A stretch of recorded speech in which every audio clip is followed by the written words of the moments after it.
Hey, welcome to Cody the Car Guy. We've got a 95 Jeep here. It's one of the Wranglers, and it's got the 2.5 in it.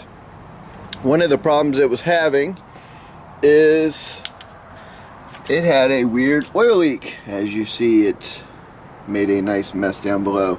It came from everywhere. You can see it's up on the frame. Now, it was not coming down in between where the transmission and the motor is. Now if you have an oil leak that's coming straight down right there, that would be your rear main seal. Now there's oil everywhere, but it's also coming from up front. Now, one of the first things of course you want to check is make sure your oil filter is tight. Now, as you see, the oil filter is right there below, well, to the left of the distributor and right beside the motor mount. Now if that's tight, and as you see, the oil is more concentrated up above, that's why it's definitely not like where your rear main seal was, and it's not really coming out where your valve cover is. So as you see, the next thing you want to look for is come right here to the side, and right here is your actual oil sending unit, and they're very common to go bad, especially on the Dodges. This is the long version of it. Let me start it up and I'll show you what to look for. As you can see, the oil is slightly coming out. It looks like you popped a little O-ring out, and that is where your leak is, right there. So we're going to go pop that one out and get it fixed. And as you see, the leak stopped right there as we turned it off. There's two versions of this sensor. There's a long one and a short one. And this one is the long one right here, which is a S4133. So they're about 30 bucks.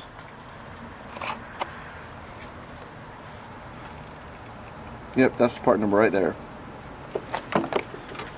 So this is it. Just make sure if you see the long one, that's that one, and if not, the other one is a little bit shorter. It's about right here, and they'll say it comes with a light. So that's the two differences, the two sensors you got to look up. And one of them's like 21 bucks, one's like 27, so just under 30 bucks. 30 bucks a tax area kind of thing. So anyways, let's go ahead and get this changed out. Alright, pretty much first thing you want to do is come in here and unplug it, and this right at the top of this is saturated with oil, so everything on the inside of that has gone bad. Now, one of the things that I use, there's a special socket for it. I use a 27mm 12-point right there. Literally comes straight down and it will go right up on top. Alright, at that point, ratchet it off.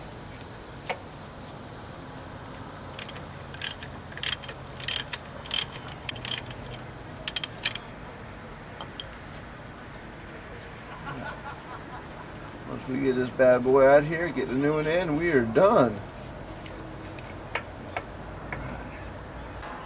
Now this is the bad one right here. You can see where the housing had broke. It pushed the O-ring out. But at the same time, there's also coming up through the top right here. So it has just failed all the way around. So it's time to get the new one in there. As you can see, that is where it's going to be bolting to. That's actually a little adapter that comes out of the block to do a 90. So we're just going to go ahead and put the new one back into the same spot, put the plug back in, and you are done. Now for this, I'll go ahead and just use my finger to help hold it and guide it down there. Or you can actually stick it down there and feed it through your first time.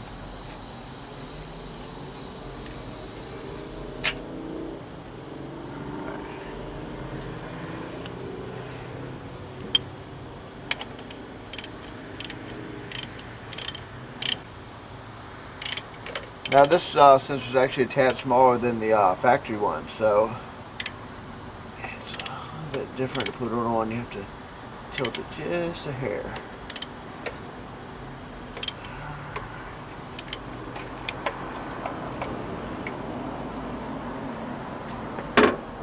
Now at this point, the sensor's back in the vehicle. And all you gotta do is plug it back in. Alright, with it plugged back in, we'll go and fire it back up and check it out. Now there's no more leaks, but there was so much oil up in your plug, it's actually dripping down a little bit onto the new sensor, but it's not leaking.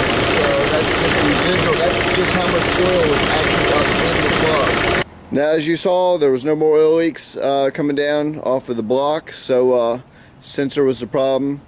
we had a little bit of residual up in the plug and stuff like that that was dripping down after we changed it out. So we'll wipe that back off. But other than that, that is your oil leak repaired on this. One of the other things too that can give you a little bit of a telltale sign is if your oil, your gauge inside starts acting up. Usually they'll act up a little bit just before they fail, but not always. So anyways, I hope that helps you guys, and I'll catch you on the next one.